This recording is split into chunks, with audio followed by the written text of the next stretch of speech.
So, of course, just as I began my podcast episode here, news did break that Jerar Encarnacion was indeed recalled to San Francisco.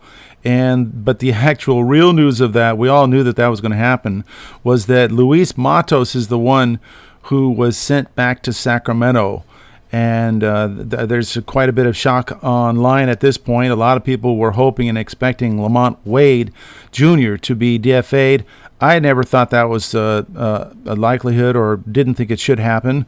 And there are some tough choices to make, but it's of course Luis Matos who has options available, and it is pretty ironic indeed that he has to go down to Sacramento a day after he hit such a big home run to lead the Giants to victory. And now the Giants will have to continue working on the veterans getting better, and that's what Buster Posey is counting on, that LaMonte Wade will continue to improve, and that Mike Yastrzemski will hold down right field with production. So, without further ado, I will now get you started on my regularly recorded episode.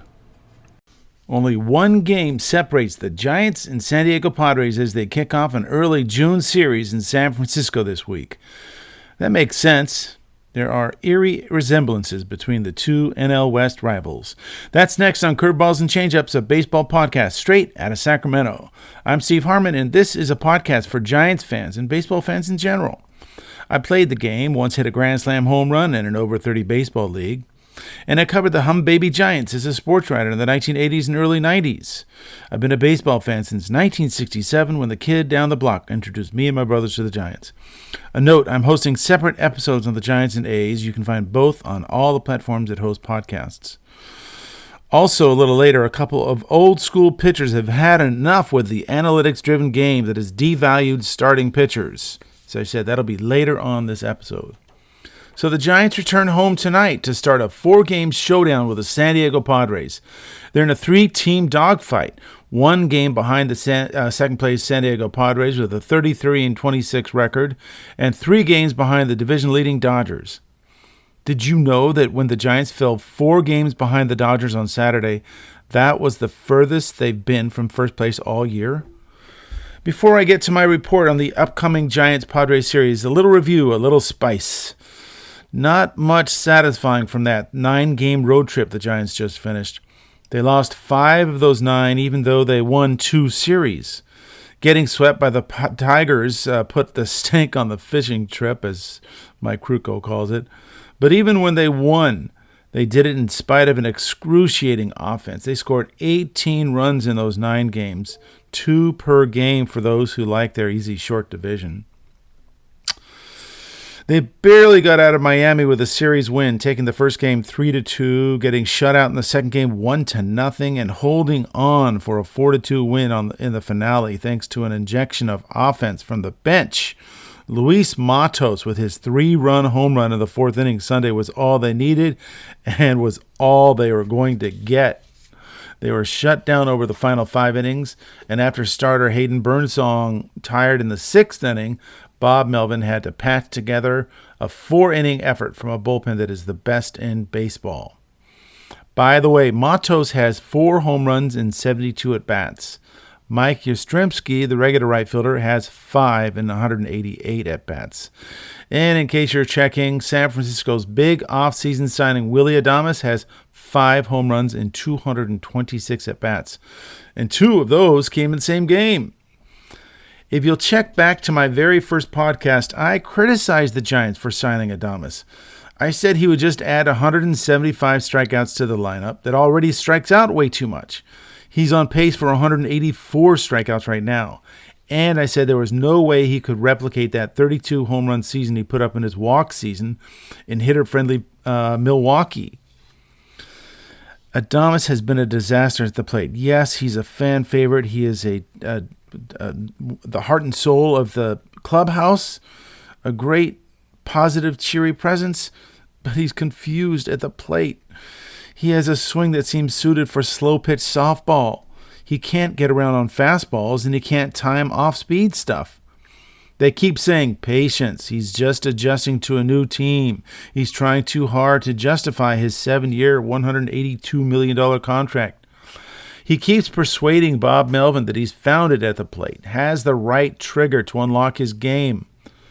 On defense, he hasn't reminded anyone of Brandon Crawford, though Sunday he fielded his position flawlessly and made some key plays, so I was happy about that.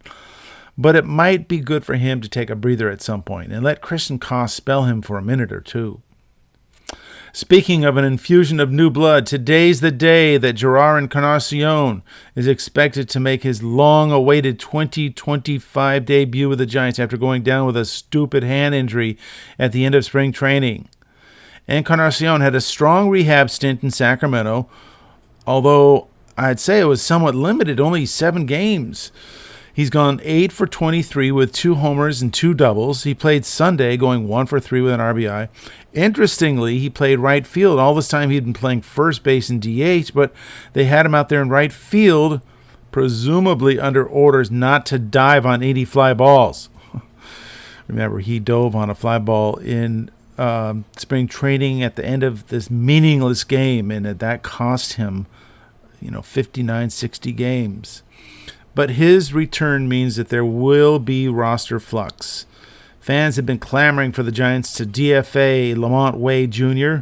It's hard to blame the emotions around this. He's hitting still well below the Mendoza line at 167 with just 1 home run and 144 at-bats. Giants president Buster Posey fanned the Flames by targeting Wade pretty specifically without naming him, saying they needed better production out of first base.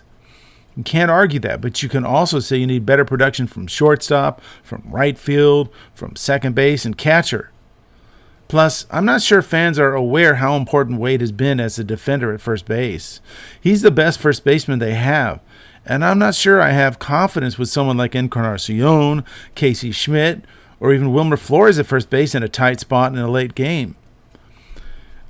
Plus, I've been arguing about the need for an extra bat off the bench, someone who could become a pinch-hitting specialist like Gates Brown of the way-back Tigers of the 60s and 70s, or Manny Mota of the 70s and 80s Dodgers. You'd have to drop one of the 8 relievers from the roster. It's ridiculous that teams have 13 pitchers in the first place. Posey may have his sights on Wade, but he went to bat for catcher Patrick Bailey, saying he's our guy, that he's carrying a big load of having to be a leader with the pitching staff and work through his hitting issues. Bailey actually responded with some offense over the weekend against the Marlins, with 2 hits on Friday, including a double, and a big hit that extended the inning to get Matos up to bat for his 3-run homer. We shall see how it all shakes out, and it may unfold for the upcoming series of the Padres. So, as I said at the top, the Giants and Padres have had eerily similar seasons this year, which can explain why they've stayed so close to each other in the NL West standings. Remember, they both jumped out of the gate hot. The Padres started with 7 straight wins to open the season. The Giants kicked off their season with 8 wins in their first 9 games. But they've both gone through long stretches of hitting droughts and losing streaks. The Padres had a 6-game losing streak that ended as recently as May 22nd. They've gone 5-3 since. They scored 3 runs total in the first 5 games of that losing streak and were shut out twice. They had 12 runs in an 8-game span, and 6 runs of those came in 1 game. So everything that the Giants have been going through, the Padres went through just recently. Amazingly, the Padres went into that long-hitting funk after they shut out the Colorado Rockies 21-0 on May 10th. Over the next 9 games after that, they scored a total of 22 runs. They hexed themselves. They're still trying to crawl out from under a May in which they lost 13 of their last 22. But as I said, they've won 5 of their last 8, so they may be catching their stride in time for this series. The Giants are in the middle of their hitting funk. They've scored just 26 runs over the last 13 games. The Giants' longest losing streak has been 4 games, but they've had 2 other 3-game losing streaks. They've played exactly 500 balls since their 8-1 start, and the Padres have gone 26-24 since they started 7-0 on the season. San Diego hit 240 in May. San Francisco hit 238. They both have hit exactly 255 with runners in scoring position, though the Giants have hit 19 home runs in those spots, while the Padres have only 5. Speaking of power, it's the Giants who have hit more home runs, but barely, 57 to 53, and they've played 2 more games. The Giants have scored 6 more runs than the Padres. They're both pretty bad at getting on base. San Diego has a .316 on-base percentage as a team, 17th best in the major leagues. The Giants are at .310, which is 21st best. The Padres are better at jumping on the first pitch. They hit .327 in those situations, which is only 19th best in the majors. The Giants hit .299, which is second to last in the major leagues in jumping on the first pitch. That is a key hit to get, a key pitch to hit if you can get it. And the Giants just haven't done anything with that first pitch fastball that a lot of teams are challenging the Giants with. All right, that's your comparisons. It's a coin toss. Although the Padres did sweep the Giants in that mini series a few weeks ago, 2 games, and they always seem to bring extra energy against the Giants. So now I want to give you a breakdown of the pitching matchups. In Game 1 tonight, a guy named Stephen Kolek goes up against the Giants' ace, Logan Webb. Kolek is 3-1 with a 4.11 ERA. He's the guy who went the distance in the Padres' 21-0 win over Colorado, one of only 5 starting pitchers to throw a shutout in the major leagues this year. But since that shutout, he's given up 14 earned runs in 16 1/3 innings over 3 starts. He's a 28-year-old, 6'3" right-hander, a former Rule 5 picker from the Mariners last year. Logan Webb is also 28, though on a different trajectory. Although his won-loss record is once again very deceiving. He's 5-5, despite his 2.82 ERA. That's exactly what he posted in May, 2.81, even after he turned in a subpar performance in his last 2 outings where he gave up 6 earned runs in 10 innings, 17 hits over those 10 innings. And the Padres roughed him up in late April. He won only 5 innings, 5 earned runs, 9 hits. And it was that first inning bugaboo that got him after he got the first 2 outs of that game. In the first inning, the Padres jumped on him for 4 base hits and a walk for 3 runs. And though he pitched well the rest of the way, that was enough for the Padres to win 5-3 that day. The second game, it'll be Landon Roop who gets the call for the Giants. The Padres have not announced who will go yet for them. The pitcher who would be in line to pitch is Kyle Hart, though that's not a sure thing. Probably won't happen. He had gone a month between starts before his last one against the Pirates last week, and that was ugly. 5 earned runs in 4 2/3 innings. He's got an Omen-like ERA of 6.66. So the Padres will probably pull a bullpen game together, which could affect their bullpen the rest of the series for games 3 and 4. So that might be interesting to watch. But Roop is coming off an interesting May. He had a 1.73 ERA, but just won 1 and lost 2. It just didn't feel like it because he gave up so many unearned runs.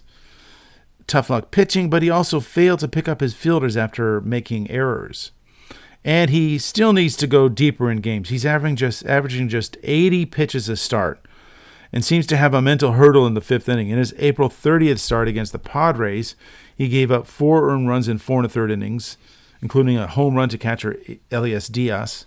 And in his last start, last week against the Tigers, Roop coasted through the first 4 innings, no runs on 3 hits. But then after the Giants scored a couple runs for a 3-0 lead in the top of the 5th, Roop seemed to lose focus.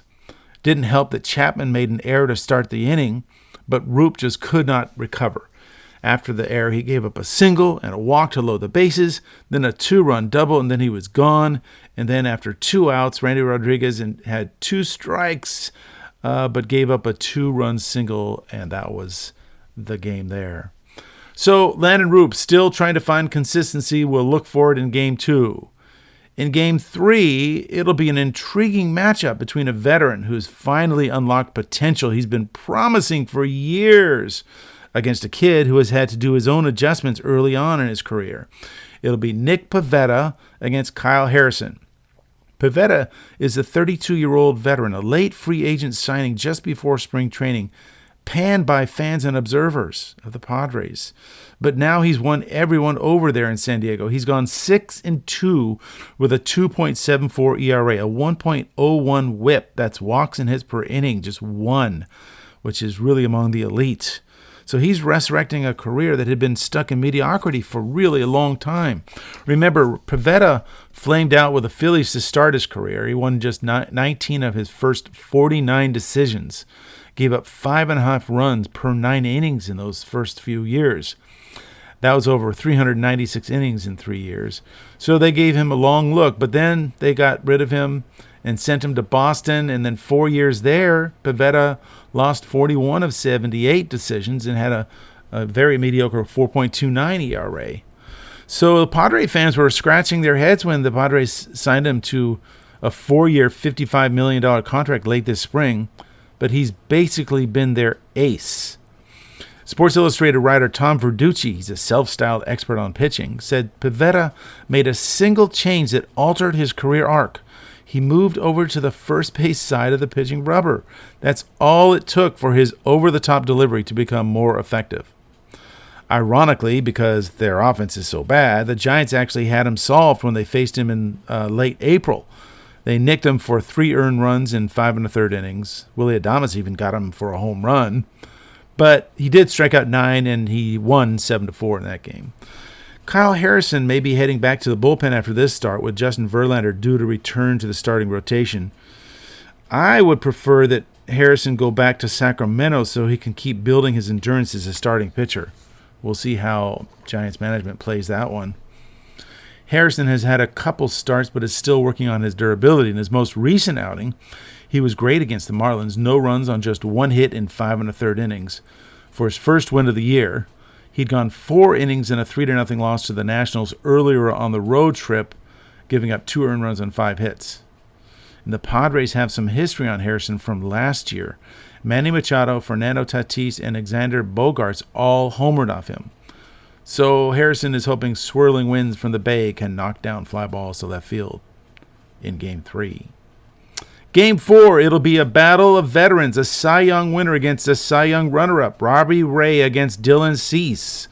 Cease was the runner-up for Cy Young in 2022 when he was with the White Sox, and was 4th in voting last year for Chicago also. Ray won the Cy Young Award in 2021 for Toronto. Cease is a 29-year-old and is in his free agent walk year this year. He was a 14-game winner last year, but has had a rough start to this year. He's 1-4 with a 4.66 ERA. Most of the ugliness of this year came in April, though, when he went 1-2 with a 5.68 ERA. In May, Cease got better, 3.71 ERA, though he's lost his most recent 2 games where he gave up 6 earned runs on 13 hits in just 9 2/3 innings against the Pirates and Braves, though he did strike out 14 in that time. His strikeout rate has always been high. He's averaged 10.8 strikeouts every 9 innings over his career. He had 4 straight years with more than 214 strikeouts, and all with fewer than 190 innings. This year, he's continued that rate. Robbie Ray should be getting named as the NL Pitcher of the Month of May anytime now, after posting a record of 4-1 with a 1.38 ERA over 6 starts. Gave up just 5 earned runs in 39 innings in May, striking out 45, giving up just 23 hits and 11 walks over that span. Ray has returned to form as one of the Major League's best after an off-season Zoom session with last year's Cy Young Award winner Tarek Skubal. He picked up a tip on how to work a changeup into his repertoire, and it's been amazing to watch. He's a power pitcher for sure. His lifetime strikeout rate is 11.0 per 9 innings. But he has become very artistic in how he mixes in that changeup and a nice slider with that 95-mile-an-hour fastball. So that'll be a fun one to watch. Dylan Cease and Robbie Ray for the series closer on Thursday. Just a word on both teams' bullpens. They are 2 of the best in the major leagues. The Giants' bullpen has the best ERA at 2.42. The Padres are 6th best at 3.27. The Padres lead the majors with 21 saves. The Giants are 11th with 17. The Giants' bullpen has allowed only a 197 batting average to opponents, the best in the major leagues. The Padres have allowed opponents to hit just 215, which is 4th best in Major League Baseball. The Giants are also the top bullpen in the fewest home runs allowed at 14. And the Padres, not as good. They're 12th best with allowing 20 home runs. Interestingly, neither team overworks their bullpen, at least compared to the rest of the major leagues. The Padres bullpen has thrown 207 innings, which is 17th most in the majors. The Giants have thrown 197 innings, which is 24th most in the majors, which shows that right now Bob Melvin has worked together a pretty good balance between starting pitchers and bullpen. I'm always looking for more out of the starting pitchers, but right now I don't have much to gripe about. We'll see if the bullpen can keep up this level of workload. Right now it seems to be pretty well balanced. Now the Padres are led by their closer Robert Suarez, who has 19 saves, the most in the major leagues. He's got a 2.13 ERA, but it's only that high because of one bad game in which he gave up 5 runs in 1/3 of an inning. He had walked 4 in that inning and a base hit, and the next guy he came on gave up a grand slam home run, so all of those runs scored. But other than that, Suarez has given up 1 earned run in 25 innings. That's about as locked down as you can get. And his setup man is just about as locked down. Jason Adam, who has a 1.24 ERA with a league-leading 29 games. The Giants are just getting underway in the second Camilo Doval era. Melvin finally handed Doval closing duties on this last road trip, and Doval has responded with a couple 4-out saves.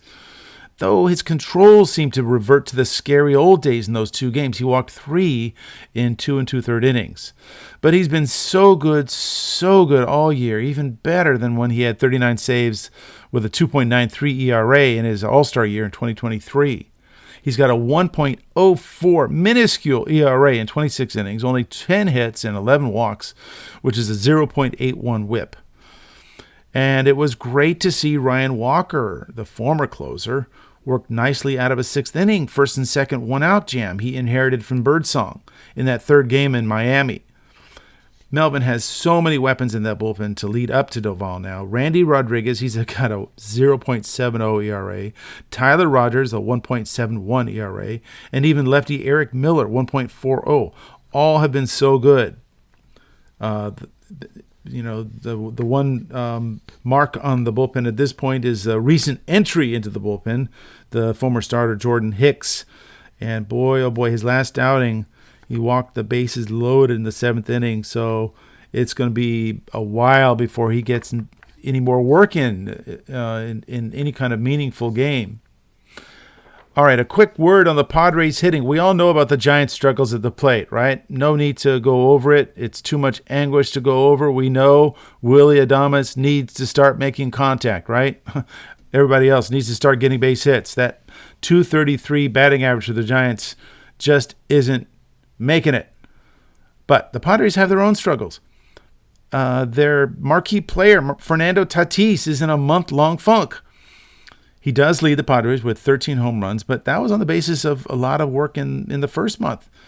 And he's hitting .265, but remember, he started out the month of May hitting .345, so he's gone .184 in the month since. Only 19 hits and 103 at-bats. And he's 4 for his last 28 with 1 home run and 1 RBI. So none of the other hits have brought in any runs. 9 for his last 60 at-bats with 2 home runs and 2 RBIs. Again, if not for those 2 home runs, he would not have driven in a single run in that time. Now, Manny Machado has stayed consistent all year. He's hitting .308 with 7 home runs and 17 doubles. He actually got better in May, hitting .340. One thing he did in April that he's not doing right now is run. He had, I think, 7 stolen bases in the first month, but only 1 since. So maybe not much of a threat on the base paths now as the season gets older. By the way, I was checking out who had the most Instagram followers. I mean, you look at some of the Baseball Reference stats, and then you see that everybody's got an Instagram account. So I just peeked in some of those, and I was impressed with Logan Webb with 45,000, and the Kyle Harrison with maybe 69,000. But then you get into the major leagues of Instagram followers. Justin Verlander has 804,000 followers. Manny Machado has 949,000. But it's Tatis with the most, 2 million Instagram followers. So I'm sure he's got reason for followers. He's one of the marquee players in the major leagues. He's fun to watch on the field, so I'm sure he's probably got a pretty entertaining account. Luis Arias, the 3-time batting champion, he's hitting .289. I mean, that's great for most, but for him, that's 31 points below his lifetime average of .320, and he's just hitting .274 in May. Giants are hoping to keep him at that level for the next 4 games. The Giants missed young outfield sensation Jackson Merrill the last time they faced each other, but he's back. He got off the IL on May 6th and went on an unbelievable tear. 14 for 23. That's a .609 batting average, something most kids don't dream of doing in Little League. But he's cooled down since. He's hit .203 after that, 13 hits and 64 at-bats. So just another example of some of the struggles that the Padres are facing. All right, that's it for my report, my scouting report on the Giants and Padres series. I did promise a word on today's wrong-headed use of pitchers. Dallas Braden, the color man for the Sacramento A's, finally addressed the issue in a game this weekend, though, of course, his words were not directed at the A's. 1 second here. Had to take a sip of my coffee. He got worked up when he talked about the Toronto Blue Jays going with a so-called opener in a game that a fifth starter would normally be used. Here's what he said, quote, "I believe that the way the industry and the landscape of the game has shifted, with teams looking to nail down that fifth spot, is essentially a byproduct of how they've treated the starting pitcher as a whole." Here's just getting off the quote for a second. This is exactly what I've been saying, the mistreatment of starting pitchers. All right, back to Braden. "And dare I say how they've disrespected the importance of a starting pitcher. Again, this isn't endemic of one team," he said. "This is the totality across the sport.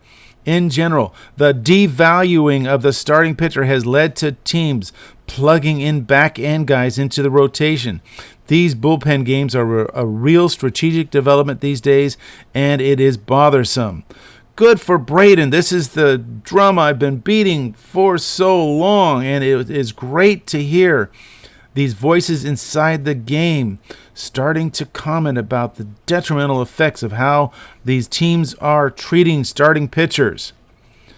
Though he did not get around to the issue of the 100-pitch limitation that A's manager Mark Kotsay and everyone else is captive to. But give him credit for opening that topic up. Now, Goose Gossage does not sidestep that 100-pitch issue. An old high school teammate of mine, Marty Klein, sent me a YouTube recording of Goose, the Hall of Fame reliever, sounding off on baseball's betrayal of the game's foundations, especially where it comes to how pitchers are treated. This recording was just 7 months ago on the Jimmy Rex show, but it rings as true today as it did in October. Here's some of what Goose Gossage said. 1, quote, "It's not baseball, what they're doing to the game. It's like they cut my heart out. Baseball is run by a bunch of nerds who won their rotisserie leagues at Harvard and Yale." Second quote, "The nerds of yesteryear, the executives, they surrounded themselves with great baseball men. They learned the game in the process. The scouts were their eyes. That's gone. The GMs of today, if it doesn't come out of that stupid computer, it doesn't come out." His third quote, "To give somebody a pitch count, why would you do that? Money is controlling the game. When they had 20 grand on us, they didn't give a shit about us and threw us to the wolves. And we built our endurance and we got stronger as the season went on. These guys are breaking down now. They pitch less and less and they break down more than ever. What argument do they have to continue this nonsense?" And his fourth quote, "I was a special instructor for the Yankees for 20 years, and I saw the total transformation of pitch count, where they give a kid a pitch count, and the kid comes off the mound and says, 'How many pitches do I have?' We didn't know how many pitches we ever had. When we got tired, they said, 'We'll come get your ass, and the hitters will let you know when you're getting tired.'" That's just a taste of Goose Gossage. And I have to say, there are a lot of people who will dismiss what Goose says and any of the other old school baseball people as Old Man River. Even some of the old school guys kind of excuse their critique by joking about them being Old Man River and yelling about getting off their lawn. No, this is a true, legitimate issue that people with sound and modern minds can talk about and should analyze and figure out. That the pitch count is ruining the game and everything else that has come from it. So I was in San Francisco as a reporter. This is a personal little story here. I was a reporter for the Sacramento Union when the Giants signed Gossage on as a reliever in 1989. He was 37 years old then, and I thought he was done. I mean, he was way past his glory years with the Yankees, even with the Padres. But here he was on the scene and still wanting to pitch. And he actually was pretty dang good that year. He pitched in 32 games, 44 innings, more than most of today's relievers do over a 32-game period. Gave up only 32 hits, so he did walk 27. That's a pretty high whip of 1.35. But he had a 2.68 ERA and 4 saves. The Giants, unfortunately, waived him in August and was picked up later by the Yankees. And so he wasn't able to experience the World Series with the Giants that year. But thankfully, he did get a World Series share from them. And oh, by the way, Goose Gossage went on to pitch in the major leagues for 4 more years after that. His career finally coming to an end when he couldn't find work after the 1994 strike. All right, on that note, that's all I have for today. Thank you for tuning in to Sacramento's Curveballs and Changeups with me, your host, Steve Harmon. You can find Sacramento's best baseball podcast on Apple Tunes, Spotify, Amazon Music, iHeartRadio, YouTube, Odyssey, the podcast app, and wherever else you can listen to podcasts. Please hit the subscribe button so you can get notified when my next podcast is up. I'm also on Twitter, or what some call X, and Threads, and post my episodes there. If you see it there, please retweet or repost and tell your friends. It would be great to grow our baseball-loving community. Okay, until next time, lay off the slider, low and away.